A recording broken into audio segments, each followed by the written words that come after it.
Welcome, everybody, to this episode of Ask the Expert. We have with us today a very special guest who I'm going to introduce in a second. But first, I want to share that Ask the Expert is a program that we do every couple of weeks with a local business. And my name is Ann McClure. I'm also a local business. I'm a residential realtor. I work with McInerney Associates. And I'm licensed in Maryland and Virginia with partners across the river in DC. And we can help you find realtors anywhere. So if you're watching this anywhere in the country or Canada or wherever, we can help you if you need to find a good realtor. We have great connections. But anyway, we started doing Ask the Expert a few years ago during the pandemic as a way to keep good information flowing about how to live in your home better, how to maintain your home, or address house and home and real estate related issues. And we try to bring really good information to you, folks who are watching, and also expose you to some really good local businesses here in the DC metro area. So as such, today we have Calvin Ferguson. Hi, Calvin. Hi, Ann. Thanks for having me.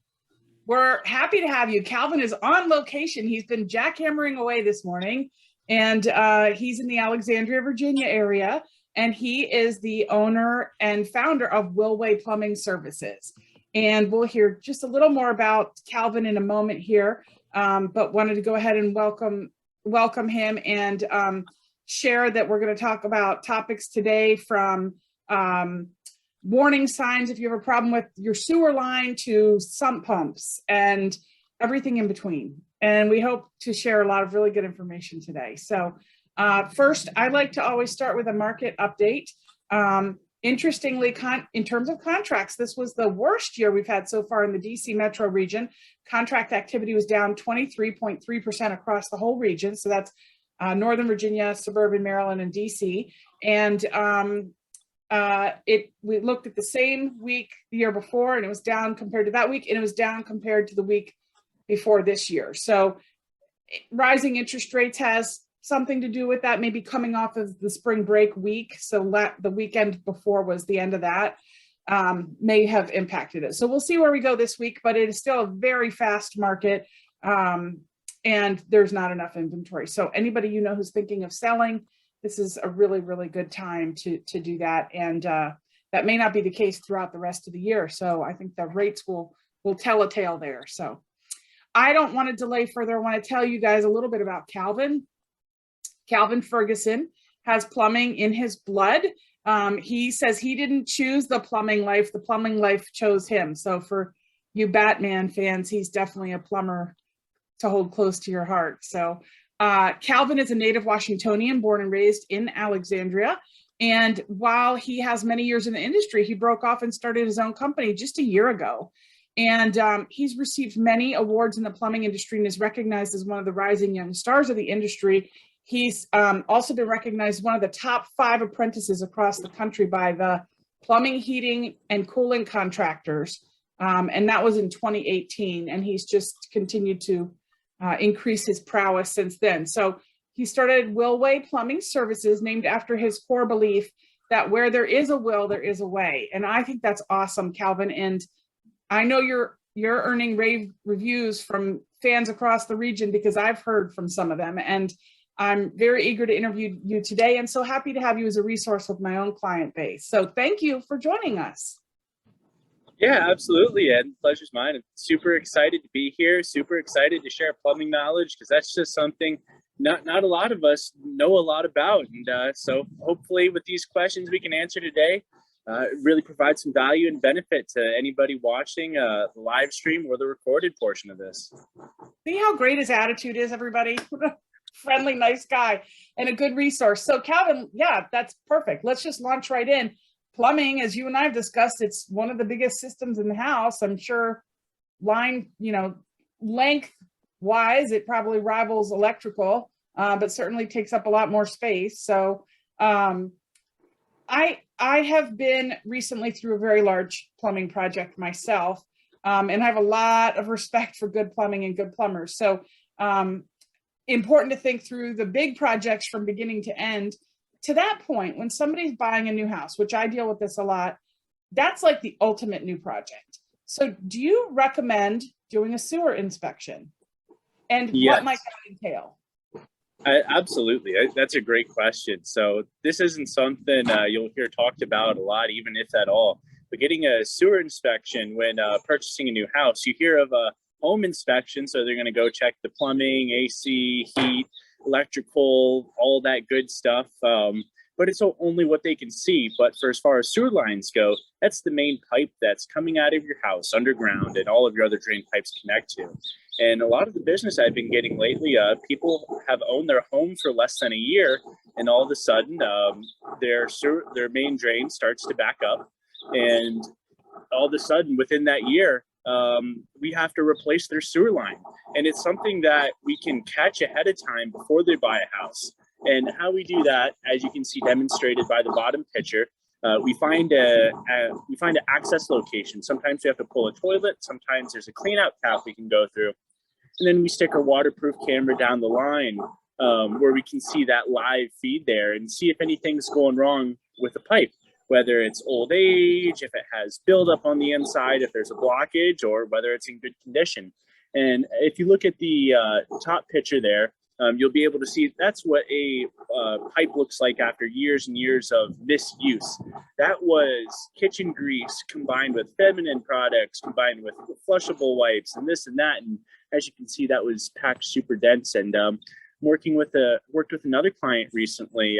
She bought her house in January, and it had sat vacant. And she started getting some tenants in her house, and first tenant she had, like on day one, the thing backed up. And it's like, well, didn't see that one coming. So stuck the camera down there, found a whole bunch of wet wipes. The previous owners had a baby right before they moved out. So you can only imagine what they're flushing down there. So long story short, yes, I would highly recommend getting a sewer camera inspection before purchasing your house to see these issues that could come to arise in the first year of ownership. So Calvin, looking at that top left photo of the 4 pipes in a row, that what we see at the end of that, like center and left pipe, that's just clogged pipe? Yes, that is just extremely clogged there, just super packed with. That's horrible. Yeah, the kitchen grease just adheres to the feminine products and the wet wipes, and it just makes for one giant, I wouldn't call it a glorious blockage, but if you're trying to block a drain, that's a great way to do it. If you want to be really skilled at blocking drains, pour grease and baby wipes down them. Yeah. So Calvin, I'm so happy you mentioned the baby wipes, because the commercials seem so friendly, like that these are good for your system, and they're all flushable. Guys, anybody watching this, it's like helping your friends. Don't let your friends drive drunk. Don't let your friends flush baby wipes or, other kinds of wipes. They are really hard on the system. So it's funny how I've seen, it's not funny because it's very expensive, but I've seen more and more of this coming up because I guess, over the years, they've become a more popular product, and people just don't realize until they have a very expensive plumbing crisis. Yeah, that's right. And just one note on that. So they do say flushable on there because it's true, your toilet can flush it. But what the manufacturer won't tell you is what happens after it leaves your toilet and goes into your plumbing system. That's when the real damage occurs. Yeah. Okay, see, a misnomer, like many food labels, even though that's not food, it's like, yeah, it's flushable, but the story doesn't end there. So speaking to this point, what are the warning signs internally that you might see if you're having issues with a sewer line? So some warning signs is maybe someone might hear gurgling or bubbling coming up from a drain. It could be the kitchen sink. It could be a bathroom. It could be a floor drain. Usually whatever drain is the lowest point in the system. So that usually that is basements there. So you might hear gurgling from there. Other signs are if you've had a couple times where your main drain has backed up. If it happens once in 20 years, all right, you probably put something down there you should have. But if it starts becoming more of a reoccurring thing, if we have a couple times within a couple years, that's a big indicator that something is permanently wrong down there and needs to be repaired. Other than that, there's not too much you can do besides those two things to look for, and also getting that maybe an annual sewer line inspection. If you have an old cast iron sewer, maybe it's Orangeburg or concrete, materials like that should be with age inspected on an annual basis, because it's like you want to get it before it's too late, because when it's too late, now you're out of your house, you got to go to a hotel, your basement smells like poop, and we won't go forward from there. It's expensive and stinky. It stinks all the way around. The amount of money you're going to spend and the way your house is going to smell. And then you're going to need one of those special, cleanup companies. Yep. Calvin, let's say that somebody had you come in once a year and you're like, yeah, you got a little time left on this, but you're probably looking at replacement in not too long. And they're like, okay, well, we need to save money to budget for this. Is there some kind of a alarm or something they can put on the system to at least alert them that, before things are catastrophic, like if there's a little bit of a leak or backup or something? Yeah, so the best thing we can do with that is put some sort of water alarm if there's a floor drain in the basement, and if that's the lowest point of, I guess, where the drain attaches to the plumbing system. A floor drain would be the perfect place to place like a water alarm down there. And if a backup starts to occur, the water alarm is going to scream and make a big noise. At that time, it's a little too late, but at least the damages can be mitigated. Because let's say if we have empty nesters in a house, a husband and wife, their kids lived in the basement and then they moved out, and so they never go in their basement. So if the backup occurs, they might not know for a couple of days until it starts to smell too bad. So having a water alarm that you can place next to like a floor drain would be a perfect idea. And there's plenty of options down there, as we have in the bottom. We have a battery operated floor drain that connects to your smartphone. There's also other cheaper alternatives you can get. I think it's like another floor drain for like $14 at Home Depot. Not endorsing it, just saying you can get it there. Yeah, right. Gotcha. Yeah. No, that's handy to know, because you're right. It won't stop the problem, but it might let you catch it earlier and mitigate some of the damage done as a result. Correct. So what about warning signs on a supply line leak? So getting away from the sewer, but more what's bringing the water in. Are there warning signs for that you might have a small, slow leak you could catch early? Oh, absolutely. So catching a leak from a supply line or any sort of water pipe is a lot easier to catch before it turns into a big problem than a drain is. So with the water, or let's say if we're looking at a supply line, that flexible steel tube that is under your kitchen sink and supplies your faucet with water. If you start to see rust on that thing, so the stainless steel will start rusting, that's a sign there's moisture getting out of the supply line down there. Some other tell-alls is if you see corrosion on the supply line, and corrosion could look like white or green crusty stuff building up on that supply line.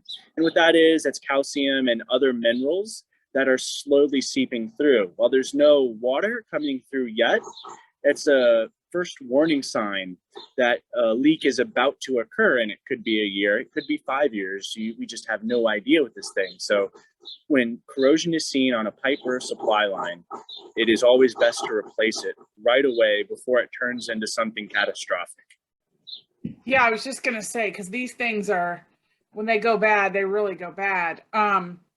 All right, thanks for that. We have tips now to look out for. I've seen the exact thing you're talking about, the white or green, like on the top of hot water heaters.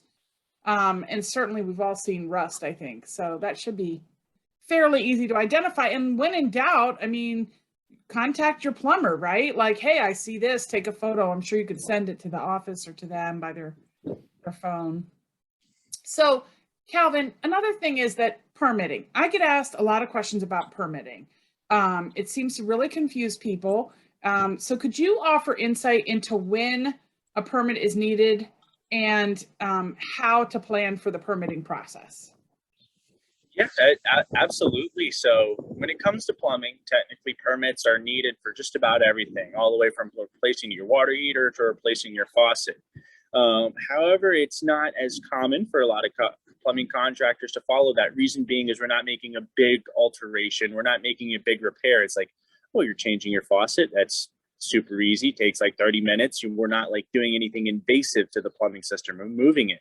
So my rule of thumb is when it comes to permits, I like to permit all new anything new I'm installing or any sort of big alteration. So if I'm moving a bathroom, moving a kitchen sink, moving a gas line, that, and the county will have that on record that, hey, all right, we know like the homeowner moved this and that the county is also a second set of eyes to provide protection to the homeowner. Because a lot of times homeowners will use contractors these days. They haven't done business with them before and they have a great reputation. And so they just blindly trust them. And the county is just that extra barrier of protection there to make sure everything is good. And as far as the permitting process goes, homeowners can pull their own permits or they can leave it to their local contractors to pull the permits. In Virginia here, it's pretty simple to pull a permit. We just need some basic information like home address, email address, phone number, and then contractor, and there's the type of alterations, repairs, or installations they're doing. How quickly from when you go to pull a permit, do you actually get the permit? Is it instantaneous or is it a couple days? So with plumbing permits, we can get them instantaneously. We do everything on the computer. There's no more having to go into the permit office anymore. And once the permit is pulled and you're ready for inspection, usually that can take a day or two, maybe even 3 to get the inspectors in to see the work once it's been called in. Okay, good to know. I think the process seems more intimidating than it is, but you've given us some really good rules of thumb as far as when to know when you need a permit. And I'm always going to be an advocate for calling a good professional like you versus Harry homeowner, because I've seen too many home inspections where Harry got in over his head. So let's talk a little bit about water heaters. I've been asked many times, what is the difference between tankless and a water heater with a tank, which is predominantly what we still see, but we're seeing more and more tankless. And I know it seems so obvious, Calvin. It's like, okay, and one has a tank and one doesn't, but it's more than that, right? And if you could give us a little bit better definition and some pros and cons of one versus the other. Yeah, absolutely. I mean, that's also a question I get a lot. So we'll start with the tank type water heaters, because that's what a majority of homeowners have in this area. In the American system, it's the tried and true way, like, hey, we have a storage tank to put all of our hot water. And well, that's great. What's not great is 50 gallons of hot water flooding a basement or flooding a room or something like that. And that can happen over time. And generally, tank water heaters don't last as long as the tankless. However, the one upside or a couple upsides to the tank water heater is that if you forget to maintain it over the course of its life, it will shorten its life, but it won't cause anything too devastating. And another thing is you have hot water, not on demand, but you have that storage ready. If you're running a trickle of water out of your faucet, let's say for someone shaving, they just like a little trickle coming out to run the razor off, that water will always be hot. And if we go to a tankless water heater, most tankless units only fire when 0.5 gallons per minute or more is being used. So if you have that same person shaving, they have a trickle of warm water coming out, that's going to be cold because the tankless is not on.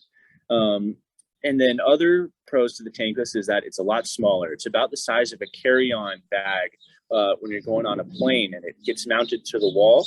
And as we see in the middle picture here, this is an electric tankless unit I installed in a basement renovation. The client had a big 50-gallon electric water heater, and she wanted to put a bathroom right where it was. And so we were able to stick that unit on the wall. It's about, I want to say, I don't know, maybe 15 by 18 inches, and just mounts on the wall. That's tiny. I was going to say that thing is tiny. Yep. And that does all the hot water needs for her whole house. I mean, there's a little access panel there that hides it away, so you'd never even know. However, the one downside to tankless is because it's more of a luxury item. They need more maintenance. If maintenance isn't done to them, they could prematurely fail. And the maintenance that is needed is pictured on the right. This is a good diagram on how to flush out, descale, and service a tankless water heater. In our area, we have a lot of hard water buildup, and that causes calcium, minerals. The stuff you'd see on a corroding pipe can build up on the inside of the pipes. And with the tankless units, their internal piping is so small that the sediment buildup can block them up. And so one morning, you can wake up and you might not have any hot water whatsoever. The tankless is working, it's not flooding, but it's just clogged up. And when these things clog up, then either the unit has to be replaced or a lot of parts inside them. But that can be prevented by doing this annual maintenance here. It's a little trickier, I would say, for the average homeowner to do. But what the diagram is picturing is it's flushing white vinegar, which is great for descaling a tankless water heater, and it's running it through the system. And that should be run through the system for about 30 minutes, and that's going to loosen up, dislodge, and clean that heater, so it's good for many years to come. Now, if we look back at tank water heaters, you don't have to do this same sort of flushing process here. So if we look at the red circle at the bottom of this chart here, you'll see the drain valve. And with that drain valve, all you have to do is hook a garden hose up to it. It's the same exact threads, and run it to your closest floor drain, sink, tub, toilet, and preferably weigh the hose down so when you turn the drain valve on, it doesn't fly everywhere, because it will act like a fire hose that nobody is holding down. Got pressure in it, right? Yeah, enough pressure, been there, done that. And then so open the drain valve and let the water drain through the hose for 2 minutes. You don't have to mess with any of the valves on the top of the heater. And once the water heater has been flushed for 2 minutes, just turn the drain valve back off. And you might need a brass cap to plug the drain valve. Sometimes they don't close all the way. And then that is annual maintenance for a tank hot water heater. That I would say every homeowner can do. If you can hook up a garden hose to a spigot, you can drain your tank water heater. So those are some of the differences. Also, tank water heaters are a lot more cost effective than tankless units. The average tankless unit can cost 3 to 4 times your water heater installation, because we need to make sure there's enough gas for the tankless, make sure we can get electrical to the tankless. Whereas if we're replacing a tank type water heater with another one, it's basically just a pull and replace. And these new tankless units, they are more efficient, so cost savings can be seen. However, there's a certain criteria I'm looking for when someone asks me, hey, should I get a tankless? First question, are you running out of hot water? If yes, all right, how many people live in the house? Let's say you have 4 teenage daughters, wife, 1 man in the house. You know, if there's a tank type water heater in there, that poor mister, he's never going to get a hot shower there. So someone like that would be a perfect candidate. But if someone's not running out of hot water, there's not as much of a need for the tankless. And then we also go back into the logistical stuff for the gas piping and electrical piping, which someone should have a local plumbing contractor like myself assess the situation before saying wholeheartedly, like, yes, let's go into this thing. Yeah, so there's a lot to consider here. Yeah. 2 questions I have based on what you said. One was about hot water being available. And there's the issue of running the hot water out of the tank with all these teenage girls. This reminds me of one of my best friends growing up. Her dad used to just turn the water off to the hot water heater. He would turn it off in the house, so that the water just shut off on her. And that was like her signal. Oh my goodness. But actually you were telling me about like a recirculating pump that you can set on a timer, right? And it can be added to either system, but I guess it's built in on the one and it's an add-on on the other. It's external. Is that right?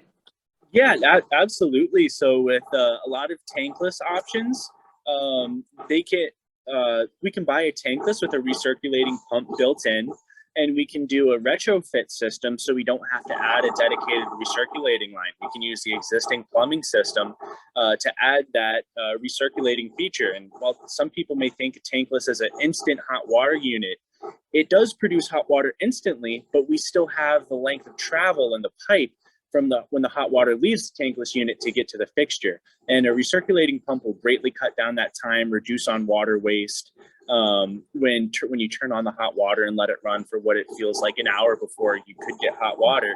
And whereas on the tank water heaters, a recirculating pump can be added on as an accessory to that water heater with the same retrofit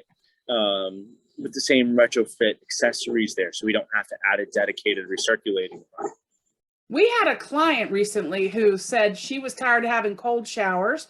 She'd been through chemotherapy. She was real sensitive to temperature, and her husband called their plumber and they put on a recirculating pump that she timed for a certain time each morning to kick on. So it wasn't it wasn't recirculating and running the whole day. It was timed for a certain span of time, which I thought was a great idea.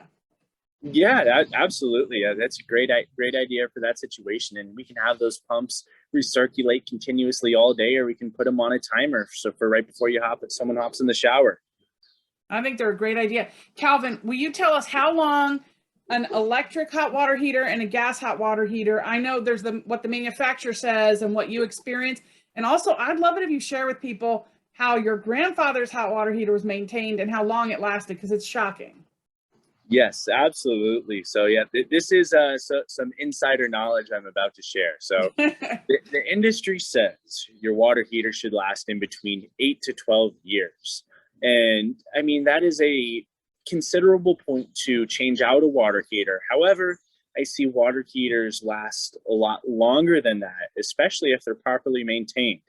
Now, I will have to say an 8 to 12 year life for an electric water heater is about average. The electric units just don't last as long as the gas units do. And the gas units, I've seen them last a lot longer. Average life would be anywhere in between 10 to 20 years for a gas unit. And I've worked on a lot of water heaters that sometimes they last even longer than that. They're 20, 25 years old. And the oldest water heater that I've ever seen was my grandfather's water heater. And this is something that my father took care of on his behalf. My father still is a plumber. It started to become a plumber from right after he graduated high school, just about. And so he took care of my grandfather's water heater. And he got, with proper maintenance, he flushed it every year and changed parts as needed. And he got that gas water heater to last 40 years before replacing that thing. And that's just doing the little things, just changing it out, fixing parts as needed. So I believe we can get a lot more life out of our water heaters if we just take the 5 minutes it takes every year just to drain it. I mean, and draining it is the easy part. Getting out the garden hose, hooking it up, putting all the way, that's more time consuming than actually draining the full heater. Good point. I learned from experience, don't drain your garden hose on your yard or you're going to have a bunch of burned up grass. Yeah. Grass is not like that hot water. No. Okay, that was very good information. And so I want to shift to plumbing parts, because not all plumbing parts are created equal. You know, you shocked me so much with something you said about, like, you have the same brand, one box from a big box store, and the same brand, same piece of, in theory, same, let's say it's a faucet. In the other hand, one is from a plumbing supply house, one is from a big box store. Can you tell us the difference? I mean, this is really shocking to me. Yes, I absolutely. So let's say, and you want to change the faucet out for your bathroom, but you really love a good bargain. So you go to Home Depot and you get a faucet off the shelf and you're like, wow, this is a lot cheaper than anywhere else. So you buy it, I install it for you, and 3 to 5 years later, we're having the conversation for a new faucet. The truth is, faucets from big box stores aren't made from the same quality as the faucets you can get from plumbing supply houses. The faucets are sold at a cheaper price at these big box stores, but you get what you pay for. So these faucets from the big box stores, they're made of way more plastic, and they tend to break down a lot faster. You can tap on them and you just hear the plastic sound to them. Whereas if you get a faucet from a plumbing supply house, it will usually be of much better quality. And yes, it is going to be more expensive, but like I said, you get what you pay for. And it's going to be made of durable metals or durable brass. A lot of them are made from brass materials because brass does not corrode. And it will last the longest time. It will provide you with the best operation. And that's usually when it comes to like your shower valves, your trims, your faucets, kitchen faucets, bathroom faucets, more primarily those sort of things where you're going to see the biggest difference in quality. I just think it's fascinating because you're right. We all think like, oh, it's the same Moen, Delta, Santec, whatever faucet. Like, what's the big difference? You just shared the big difference, and you've got it, installed by a professional plumber, better parts, longer lifespan. And we don't always see that up front when we think about money, but if you've got a faucet that costs a third more and lasts twice as long, it's kind of a no-brainer. Which one is the better deal in the end? you know? Maybe you Absolutely. pay a little more upfront. And I don't know if it's a third. That was my example. I mean, you might be like, yeah, and it's only 15% more or whatever. I don't know. But my point is that it will last longer. And if it's something that leaks that causes damage somehow, now you've got other costs, right? So that's a really good insider tip. Thank you for that. Another one I wonder about, and I know we're running long on time. We started a little late, but I wanted to fit this one in here because I feel like we're seeing a lot more damage from storms. I feel like storms have gotten more intense. The rain is harder. I hear, even in my career, I'm in my 21st year. I feel like more and more I hear people saying, you know, their basement's flooded, they're having moisture problems, and you know, there's more issues with local jurisdictions and stormwater maintenance and collection and so on. So anyway, my question about this is, are you seeing more issues with flooding and damp basements, and then people wanting to install sump pumps and or French drains? And then if that's the case, which of course is a leading question, so I think you'll say this is the case, what would a homeowner want to consider related to these, both in terms of installation and maintenance? Yes, so this is something I am seeing a lot more frequently.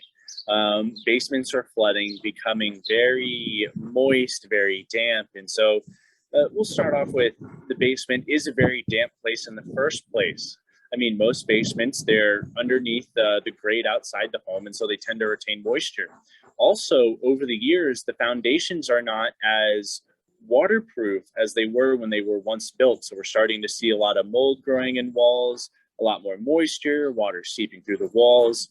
And then so a really common fix to this, well, so before I start with the fix, the best way to approach a situation like that, if possible, would be to waterproof the wall from the outside, because we want to stop the water from coming inside the foundation of the house.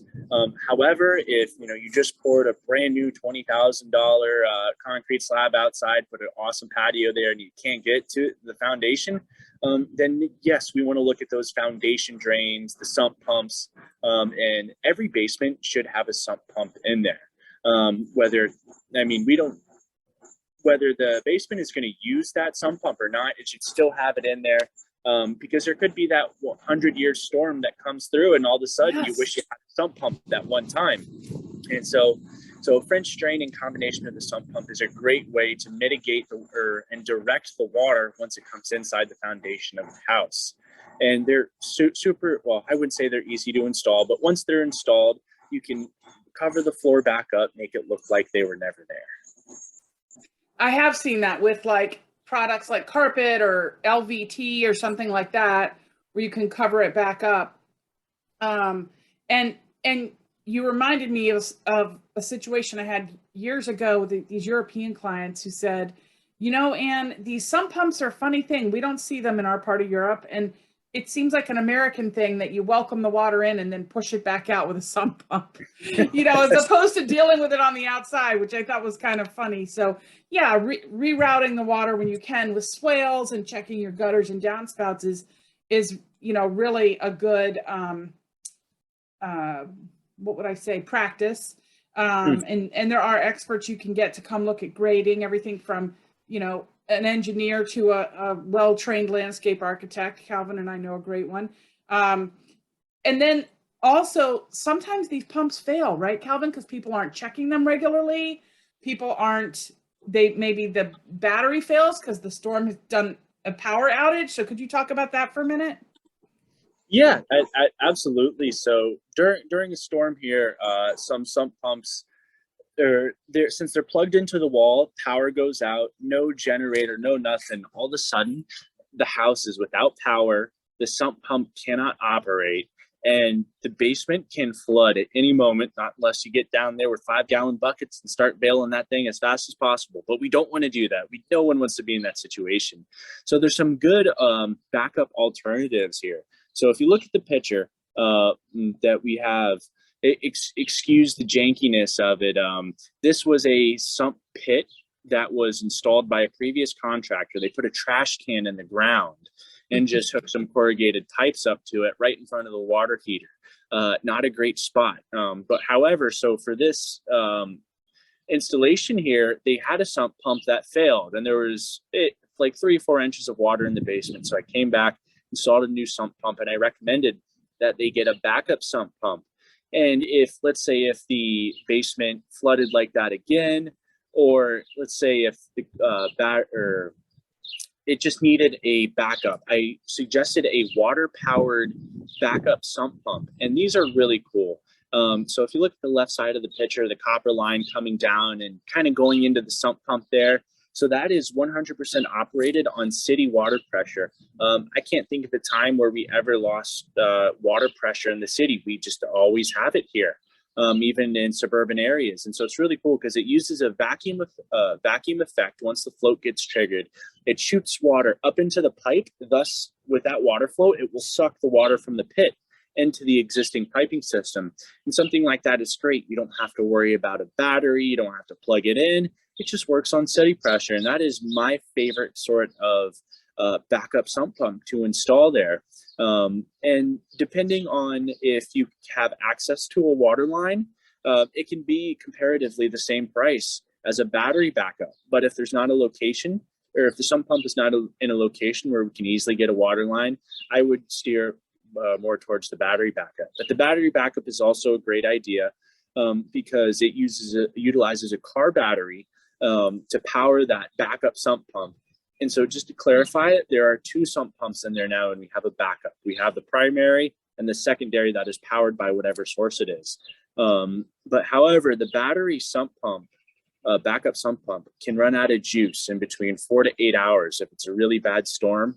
We usually don't see power outages for that long in this area, but it does happen. I mean, in parts of Annandale, I've seen in other parts of Fairfax County. So those are just some different considerations when thinking about installing a backup sump pump.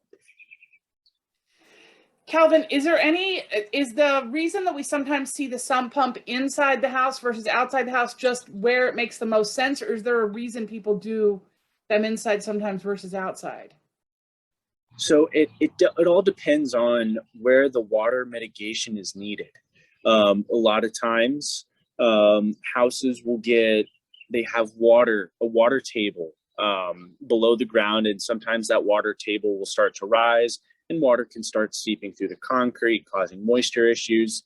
And so oftentimes in basements, you'll see these sump pumps in the ground. Now, sump pumps can be installed outside. It's not recommended for freezing reasons, but generally if they're deep enough in the ground, a sump pump can be installed out there. But it's very special occasions when you would see that. Let's say if there's an areaway drain for stairs leading into a basement, and it has what we call a hung sewer. So the sewer is higher than where the bottom of the basement is. So you would need to direct that water and pump it up into the sewer system there. Or actually better outside the house, not into the sewer. That's not code. I always wondered, why we sometimes see them inside versus outside. So that's a great distinction there. And I also really appreciate you sharing about the water pressure backup, because I was only familiar with the battery type, and that's really good to know that you have another option. So without having to have that big car battery sitting there somewhere. Because some people, you tight on space in places like Old Town, and you might not have the extra real estate for the battery to be nearby and still be able to hide it away, Yep. So, well, Calvin, this has been so good, and I really appreciate it. I could ask a lot more questions, and I have a feeling you would have the answers. But if people do have more questions, they could just get in touch with you through this number or your email, right? And we do have a question. We do. Okay. What's the question? Yes. Don would like to know if he said he has a 3-stage filtration system, and he wonders how often he needs to change the filters. A 3-stage what system? Filtration. Oh, okay. Yeah, so for a 3-stage filtration system, Don, I have a couple questions for you. Is it something that uses a salt brine, or does it have like filters and cartridges that you're supposed to change out periodically? And the reason why I ask is because there's some 3-stage filtration systems that use a self-cleansing solution. So you don't have, all you have to do is add salt, or otherwise the filtration system takes care of it. And I've seen other filtration systems that use the cartridges. It really depends on your household use. But a lot of filters are good for 3 to 6 months, less if you have more people. So what I see, like an average, we'll say like an average home filter has a life expectancy of 3 months for a family of 3 to 4 people. But I would need to know more information to give you a more exact answer. He said he thinks it's filters and cartridges, and he has teenage boys who can definitely go through the hot water. Could you repeat that one more time, Jen? I said it's cartridges and filters. And he said that he has teenage boys who can definitely go through the hot water. Yes, something like that. I would recommend to replace every 3 months to maintain optimal performance and water flow. That's great. You know, Calvin, we should do another one on filters and drinking water. And, you know, have you ever had to install, I don't know who does it, but like when there's radon in your, it's probably, that's probably more radon remediation system, but you know how there can be radon in your well water and you have to remediate the radon. And I didn't know if that, sometimes plumbers ever do that. But that would be a whole different topic, obviously. Yeah, so for something like that, since I'm based out of Alexandria here, we have city supplied water everywhere, and there are wells far and few in between. So I don't have enough experience to talk about. You've not run into that yet. And I think it might be the radon companies anyway. But I would love to talk more about like environmental things and filtration systems you could put in your house, and, you know, options for drinking water and that kind of thing. So that question just got me thinking about a whole bunch of different topics. So that's awesome that we had a question. Hopefully that answered questions for Don. But if you're watching this now or later, I would encourage you to get in touch with Calvin. He's a super nice guy, as you see, and he's happy to answer questions. His contact information and his website are here. And as you can see, he's got warranties and priority service you can ask about as well. And if he doesn't service the area that you know, it's likely because of all his work, you know, in that association I mentioned earlier where he won the awards. He may know plumbers in your area or be able to help you find one. In any case, I want to thank you for being here today, Calvin. We had such a good discussion, and I really appreciate your thoughtful answers. Absolutely. Well, thank you for having me on. It's been awesome getting to share my vast knowledge. It's not every day someone asks me, you know, these questions, and I get to share with, you know, potentially thousands of people out there. So I'm happy we can educate them. Absolutely. Well, we'll let you get back to your jackhammering, but this has been a lot of fun. And I want to remind people watching that this will be available on YouTube. It'll be available on my Facebook page and my website. We're sending it to Calvin, so he's going to put it on his website. And we would ask that if you find this information valuable, you have a friend or family member who's having plumbing issues and might get some answers out of this and find it valuable, please don't keep us a secret. Please subscribe to the channel here and forward the interview here with Calvin and any others that may be of interest to you. And if you later need help getting in touch with Calvin, you can always reach out to us too. So I hope you'll join us again in 2 weeks for another Ask the Expert. And we're so pleased you were with us today. Thanks. Take care, folks.